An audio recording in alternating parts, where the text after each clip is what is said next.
everybody is losing it over looting, right? Like that's a big fixation that people are having with what happened last night. And I think it's worth examining the concept of looting.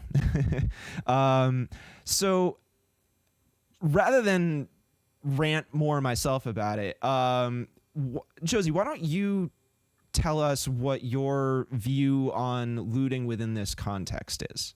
Yeah, I mean, quite honestly, I'm surprised it's even taken this long in the pandemic to see that happening because I see it as a pretty natural response to how overwhelmingly horrible like our capitalist system is. We all know that a one-time check of $1,200 isn't nearly enough to, fix the financial despair that so many people are going through right now. And yeah, I mean, a lot of people we know didn't even get that stimulus check. Undocumented folks, college students, a lot of people who needed it the most were left out entirely. We don't know when the next round is coming. And I think, yeah, we've seen that overall, our Congress does not always have the best interests at heart, especially Mitch McConnell and Donald Trump there. So I think for me, I just see like, yeah, looting as a pretty natural response to the state of the world that we're in. And people, I don't know if it was necessarily people trying to meet their basic needs last night, but people are rightfully angry with, the government's response. And I think that we see big corporations as the target to really place a lot of our anger at because they've been consistently bailed out throughout this crisis.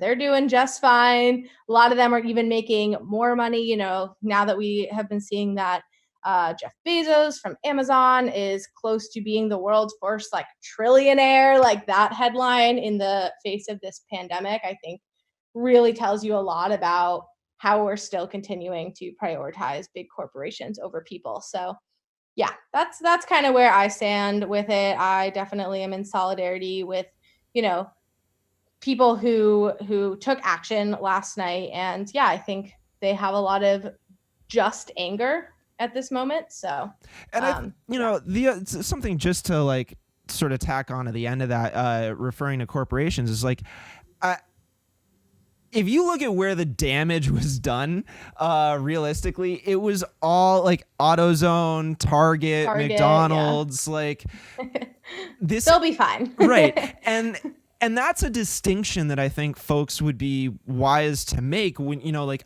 I said earlier, like I brought up the LA riots. That was a lot of like private, small mom and pop businesses. Yeah. Not the same thing as what went on last night. So I know that people will do their best to equate those things, and they're not. The Right. places that were destroyed realistically are not. They're not going to be drastically hurt by that. And to an effect of the buildings themselves, through my own personal research into like housing sustainability and creating structures that last versus ones that are temporary. Most of those companies, when they go and they build those box stores, right, they're not planning on those buildings even standing within 20 years. So it's not truly heartbreaking when they go to the ground. Yeah. No, they're also very insured. And I think one of the most interesting things, I've learned about looting, stealing is that it's actually fully covered by insurance of companies and they get a huge tax break for anything that was stolen. So, in reality, like they're not actually losing money either. You think that they are, but that's not even how it works. So, Right. yeah, And that's just huge. Like that's massive. You know what I mean? That's a really big part of it. There's not really a lot of personal harm happening in that yeah, exactly. that room. So yeah,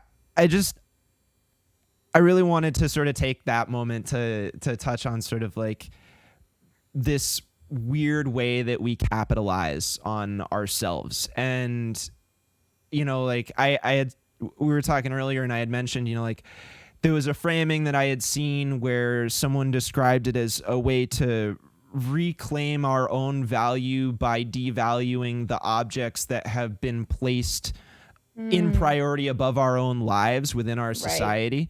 Yep.